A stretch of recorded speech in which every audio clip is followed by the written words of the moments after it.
পুতুলকে কিন্তু তৈরি করা হবে এখানে। এই পুতুল যদি ভারত থেকে তৈরি হয়, আরেকটা ইমেজ হবে যে পুতুলকে ভারত তৈরি করে আওয়ামী লীগে বসায় দিছে।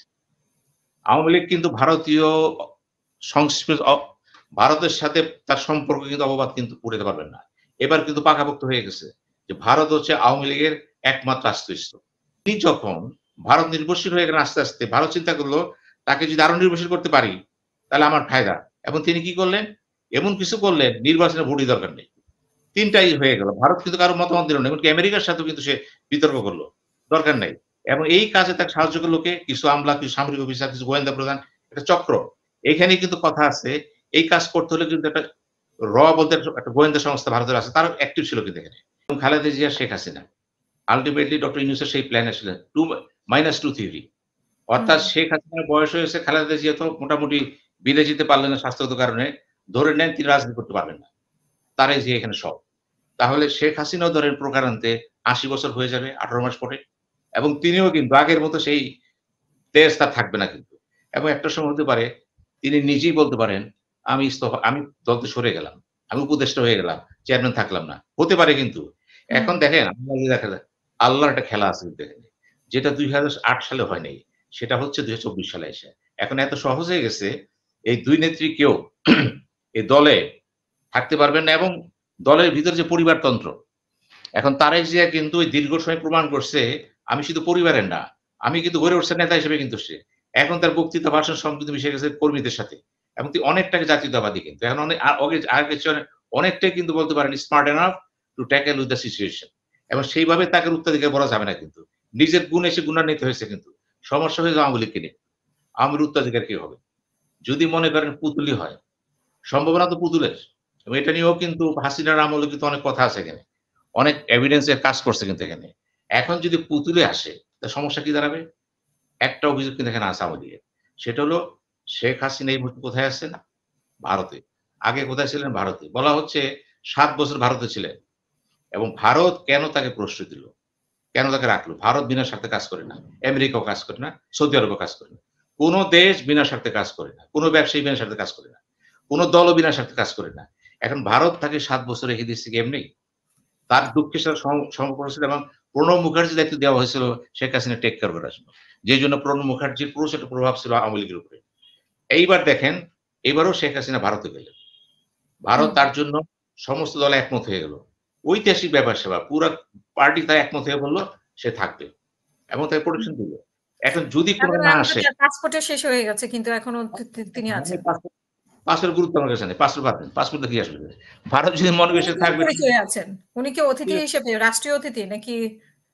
আপনি যেভাবে রাখেন, আছে আমার বাসায় হুম। সে আছে অসুবিধা কি? আমি যদি রাখি, আচ্ছা আমি যদি রাখি তো অন্যের দোষ কি? আমি তো মানা করি নাই। এখন আসেন পুতুলের ব্যাপারটা আসেন। পুতুলকে কিন্তু তৈরি করা হবে এখানে।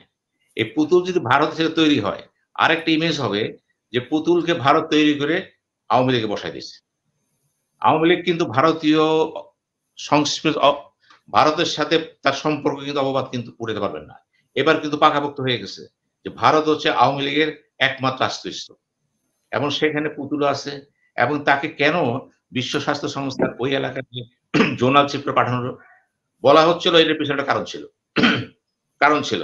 তো এখন যদি পুতুল ভারতে থেকে ভারতের পরিবেশে তিনি যদি তৈরি হন, তিনি কিন্তু ভারতের চিন্তা ভাবনায় উদ্বুদ্ধ হবেন। তিনি চাবেন ভারতের প্রভুত্ব বজায় রেখে দক্ষিণ এশিয়া কাঠামোতে বিশ্বাস করবেন তিনি এবং তাকে সেভাবে তৈরি করা হবে কিন্তু।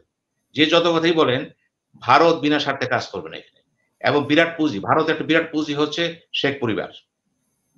বলতে হুম, পারেন হুম। বঙ্গবন্ধু শেখ মুজিব চরম ভারত বিরোধী ছিল। আমি চ্যালেঞ্জটা প্রমাণ করতে পারি যে ডক্টর যদি আমার সাথে প্রমাণ করতে পারে যত বড় পণ্ডিত হোক। শেখ মুজিবুর রহমান ছিলেন চরম ভারত বিদ্বেষী। এবং যিনি যখন দেখলেন যে স্বাধীন হয়ে গেছে তার বলার কিছু ছিল না। তারপরেও কিন্তু তিনি ভারতের বিরুদ্ধে তার পদক্ষেপ ছিল কিন্তু অন্যরকম। তো সেই জন্যই বললাম যে প্রকারান্তে পরিস্থিতি যেমন শেখ হাসিনাকে ভারত তোষণনীতি করে দিয়েছে, পাশাপাশি আপনার এখন পুতুল যদি তৈরি হয়ে যায়, এখন শেখ রেহানা তো সেখানেই আছে। অর্থাৎ বঙ্গবন্ধু পরিবারটাকে ভারত লালিত-পালিত করে তাদের চিন্তাভাবনার সাথে একটা রেখা তৈরি করেছে, সংযোগসূত্র। এটা কিন্তু সেনাবাহিনীও জানে, জেনারেল ওয়াকারও জানে, ইউনূসও জানে। এবং সেই কারণে এখন আওয়ামী লীগ কিন্তু লায়াবিলিটিস না কিন্তু। আওয়ামী লীগ যেহেতু ভারত সম্পর্কী দল, এই দলটাকে ইচ্ছা করলে আপনি কালকে শেষ করতে পারবেন না। এখানে ভূ রাজনীতি আছে কিন্তু। সবসময় চিন্তা করবেন, যেমন আমাদের একজন বলেছেন, সম্ভবত আসিফ বোধহয়, তথ্যমন্ত্রী নাকি হতে পারে। উনি বলেছেন, ভারতের সাথে কথা বলবে চোখে চোখ রেখে। একেবারে ছেলে মানুষের মতো কথাবার্তা। হুম, আপনি চোখে চোখে ব্যবহার করেন। এই যে আবেগপ্রবণ কথাবার্তা তো, এইজন্য বললাম রাষ্ট্র পরিচালনার ক্ষেত্রে কিন্তু আরেকটু ম্যাচিউর এর প্রয়োজন আছে। এই সমস্ত কথা বলে সম্পর্ক নষ্ট করেন না কিন্তু। এই নষ্টের ব্যবহারও না। আবারও বলছি না, দেখেন, ওদের তো আসলে মানে জবেরই অভিজ্ঞতা হয় নাই। সেখানে ওদের ছাত্র থেকে উপদেষ্টা, সেখানে ওদের ভুলভ্রান্তি তো থাকবেই। যারা বসিয়েছে তারাও তো নিশ্চয়ই জানে যে তাদের ভুলভ্রান্তি থাকবে। কথা বলে দেখেন, উদাহরণ দিই একটা আমি দেখেন। এই হুম, প্রেক্ষাপটে আসেন। হুম, ইলিশ মাছ নিয়ে হলো। এখন আগে দিছিল কত? ৫০০ টন। আসিফ নজরুল কি বলেছেন? অনেক কথা বলেছেন।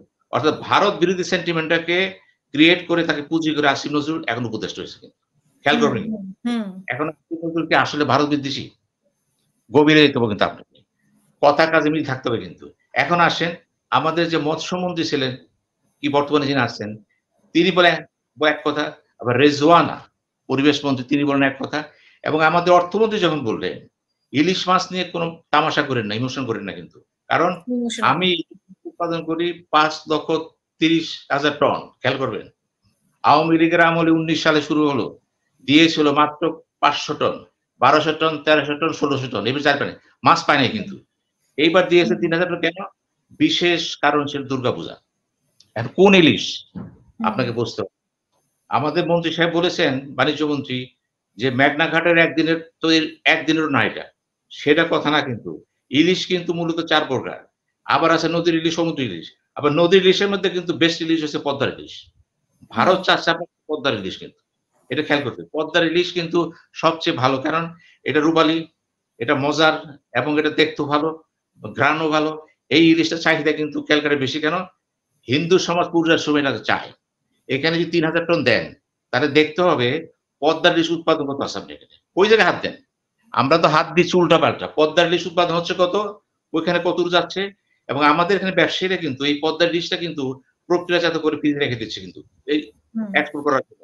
এবং যাচ্ছে কিন্তু স্মাগলিং ওয়েতে। Mind it. যারা বড়, বড় কথা বলতেছে, তাকে জানেন যে স্মাগলিং কি পরিমাণ মাছ চলে যেতেছে ক্যালকাটা বাজারে? ওটা থামান না কেন? ওখানে কথা বলেন না কেন? এখন বাণিজ্য মন্ত্রী ভালো কথা বলছে। উনি বলেছে, এইটা তো আমি $৩,০০,০০,০০০ ডলার দাম। অর্থাৎ ৳৩৫০ কোটি। এই মাছটা যদি যায়। তাহলে হুম, আমি যে আবার ভারত থেকে আনতেছি রুই মাছ, ক্যালকুলেট পোয়া মাছ, কাসকি মাছ, শুটকি মাছ, ওটার দাম কিন্তু এই। অর্থাৎ এই টাকা দিয়ে ওইটা আমি আনতেছি। অর্থাৎ আমি দিচ্ছি, নিচ্ছি। এই যে ব্যাপারটা আমদানি রপ্তানি, এটা কি আমাদের এই জেনারেশনের পোলাপান বুঝতেছে? বা যারা ইউটিউবার আছে, বড়, বড় কথা বলতেছে, ফাটায় ফালাইতেছে, দেশ উদ্ধার করে ফেলাইতেছে, তারা কি বুঝতেছে আমদানি রপ্তানির উদ্দেশ্য কি? আমাদের তো ফরেন কারেন্সি দরকার। কে বলেছে? রিজওয়ান হাসান বলেছে। কে বলেছে? আমাদের মন্ত্রী বলেছে। এখন আসেন, বিরোধিতা করলো কে? মৎস্যমন্ত্রী। তো মৎস্যমন্ত্রীর সাথে বিরোধিতা হলো কেন? প্রকাশ্যে বিরোধী আসা কেন? এই যে প্রকাশ্যে হুম, বিরোধিতা করলে আপনি জেনে রাখেন তার কপালে দুর্যোগ আছে। কারণ তিনি কিন্তু একটা কঠিন জায়গায় হাত দিয়েছেন কিন্তু। মাছটা বড় কথা না। বড় কথা হলো ভারত বাংলার সম্পর্কের জন্য কিন্তু বর্তমান সরকারও কিন্তু ব্যতিব্যস্ত হয়ে গেছে। আগে আপনি যাই বলেন, অদ্ভুত ঘটনা কি, যখন ওই মাঠে থাকেন, খালি তো যখন চেয়ারে বসায় দিবে, কিন্তু কথা আসবে। কিন্তু কথা আসবে। আপনার যারা ভারত বিরোধিতা করতেছে তাদেরও তো যুক্তি আছে যে এই ভারতের পরামর্শেই যত কিছু করার মানে যত আ মানে অকাজগুলা করার, অনৈতিক কাজগুলো করার সেটা তো শেখ হাসিনা করেছে এবং ভারতের সাথে বেশি ধরম-মহরম এবং ভারত কিভাবে এই শাসককে রেখেছে, স্বৈরা শাসক যদি বলে আমি বলে আমি অনেকেই। আমি তো আপনার সাথে একমত। ২০১৪ র পর থেকে এই ৩ টি ইলেকশন হিসেবে দেখেন। প্রত্যেকটা ইলেকশন ভারত অখণ্ড সমর্থন আওয়ামী লীগকে দিয়েছে। কেন হুম, দিয়েছে? ভারতের জাতীয় স্বার্থ ছিল, আমরা যদি শেখ হাসিনাকে জনগণ থেকে বিচ্ছিন্ন করতে পারি, তাহলে শেখ হাসিনা আমাদের উপর নির্ভরশীল হয়ে যাবে। এবং নির্ভরশীল এমনভাবে করেছিল যে হাসিনা বলল, "এত দিছি আর কি দিতে পারি?" অর্থাৎ অসহায়ের মতো কথা বলতেছে সে। একটা সময় কিন্তু হাসিনা ওই ভারতের হাই কমিশনের সাথেও দেখা করে দেয় নাই কিন্তু। আপনারা দেখবেন ইতিহাসে দেখেন না কেন? অর্থাৎ শেখ হাসিনা কিন্তু ভারতের খপ্পরে পড়ে গেছিল। এবং ভারত হুম, তাকে আস্তে জনবিচ্ছিন্ন করে কি করতেছে? চুক্তি করে নিচ্ছে কিন্তু। আর শেখ হাসিনা ভুল ছিল কোনটা? তিনি ৯৬ সালে জাতির কাছে ক্ষমা চেয়েছিলেন কিন্তু। এবং ওই একটা নির্বাচনে কিন্তু নিরপেক্ষ হয়েছিল। বিপুল ব্যাপার তিনি পাস করেছিলেন কিন্তু। ওই প্রধানমন্ত্রী থেকে প্রশ্ন করবে না কিন্তু। পরে এটা হলো কেন? পরে এটা এইজন্য হলো, তিনি যখন ভারত নির্ভরশীল হয়ে গেলেন আস্তে, আস্তে ভারত চিন্তা করল, তাকে যদি আরো নির্ভরশীল করতে পারি, তাহলে আমার ফায়দা। এবং তিনি কি করলেন? এমন কিছু করলেন, নির্বাচনে ভোটই দরকার নেই। তিনটাই হয়ে গেল। ভারত কিন্তু কারো মতামত দিল না। এমনকি আমেরিকার সাথেও কিন্তু সে বিতর্ক করল। দরকার নাই। এবং এই কাজে তাকে সাহায্য করল কে? কিছু আমলা, কিছু সামরিক অফিসার, কিছু গোয়েন্দা প্রধান। একটা চক্র। এইখানেই কিন্তু কথা আছে। এই কাজ করতে হলে কিন্তু একটা বলতে একটা গোয়েন্দা সংস্থা ভারতের আছে। তারাও অ্যাক্টিভ ছিল কিন্তু এখানে। এই অ্যাক্টিভ ছিল। হুম, তখনই প্রশ্ন দাঁড়ায় যায়, দেশ চালাচ্ছে কারা? প্রশ্নসিত।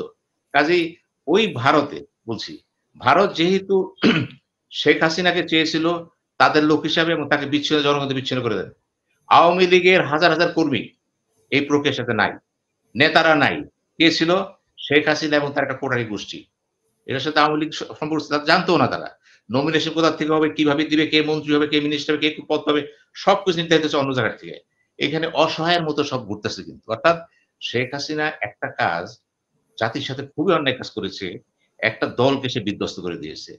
একটা আওয়ামী লীগের ত্যাগীদের বিধ্বস্ত করেছে। একটা জাতিকে বিধ্বস্ত করেছে। শুধু তাই না দেখেন, বঙ্গবন্ধুকে নিয়ে এত বাড়াবাড়ি করেছে যে তার যখন ঘটনা ঘটলো ৫ই অগাস্টে, এরপরে কি হলো? বঙ্গবন্ধু বাড়ি অ্যাটাক হলো এবং সব স্মৃতি শেষ হয়ে গেল।